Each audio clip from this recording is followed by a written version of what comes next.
ഇവിടെ ആരെയാണ് വെയിറ്റ് ചെയ്തിരിക്കുന്നതെന്ന് മനസ്സിലായോ? അതെ, ഇവനെ തന്നെയാണ്. ഞങ്ങൾ ഇന്ന് കാപ്പിൽ ബീച്ചിൽ സൈക്കിൾ ചവിട്ടാൻ പോവുകയാണ്. ഞങ്ങൾ രണ്ടുപേരും കൂടി ഇന്ന് കാപ്പിൽ ബീച്ചിൽ സൈക്കിൾ വെച്ച് എന്ന് പറഞ്ഞിങ്ങനെ പോവുകയാണ്. പരവൂര് ജംഗ്ഷൻ എത്തിയതും ഭയങ്കര തിരക്കായിരുന്നു. അത് കഴിഞ്ഞിട്ട് ഞങ്ങൾ ഇടത് സൈഡിലോട്ട് വളഞ്ഞ് നേരെ ഇങ്ങനെ പോകുമ്പോൾ റോഡ് നിറച്ച് വണ്ടികൾ.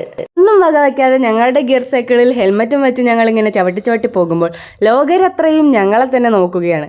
ഇതേതായി രണ്ടെണ്ണം തലയിൽ ചട്ടി കമത്തി പോകുന്നതെന്ന്. അടുത്ത സീനിൽ കാണിക്കാൻ പോകുന്നത് കാപ്പിൽ ബീച്ചിന്റെ ഓവർ ബ്രിഡ്ജിലൂടെ സൈക്കിൾ ചവിട്ടുന്ന ഞങ്ങളെയാണ്. സൈഡിൽ കടലും മറു സൈഡിൽ കായലുമുള്ള ഈ റോഡിൽ കൂടെ സൈക്കിൾ ചവിട്ടാൻ എന്ത് രസമാണ്! ആഹാ! തലകളിൽ ഹെൽമറ്റും കയ്യിൽ ട്രൈപോഡുമായി ഇങ്ങനെ പോകുന്നത് കൊണ്ടാണോ എന്നറിയില്ല, നാട്ടുകാരുടെ കണ്ണു മൊത്തവും ഞങ്ങളുടെ മേൽ ദൃഷ്ടി ഇങ്ങനെ പതിഞ്ഞിരുന്നു ഗൈസ്.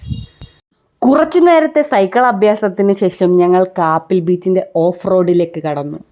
മണലിട്ട കടൽപാതയിലൂടെ പോകുമ്പോൾ അനിയന്റെ വാക്കുകൾ നമ്മൾക്ക് കേൾക്കാം. Half off road Kappil beach. മണലിൽ എത്ര ചവിട്ടിയിട്ടും നീങ്ങാഞ്ഞിട്ട് അവസാനം ഗിയർ ഷിഫ്റ്റ് ചെയ്തൊരു പറക്കൽ പറന്നൊന്നുമില്ല, കുറച്ചുകൂടെ സ്പീഡ് കൂടി ഗൈസ്. അങ്ങനെ ദുർഘടങ്ങളെല്ലാം താണ്ടി താണ്ടി നമ്മൾ ഒടുവിൽ അതാ മണലാരണ്യങ്ങളിലേക്ക് നമ്മൾ ചവിട്ടി മുന്നേറുകയാണ് ഗായ്സ്. നമ്മൾ സൈക്കിൾ ചവിട്ടി മുന്നേറുകയാണ്. എല്ലാം വ്യൂ ആയിരുന്നു, ഒരു രക്ഷയുമില്ല. നിങ്ങൾ പോയി തന്നെ എക്സ്പീരിയൻസ് ചെയ്യണം. ഞാൻ എത്ര വർണ്ണിച്ചാലും നിങ്ങൾക്കത് മനസ്സിലാവില്ല.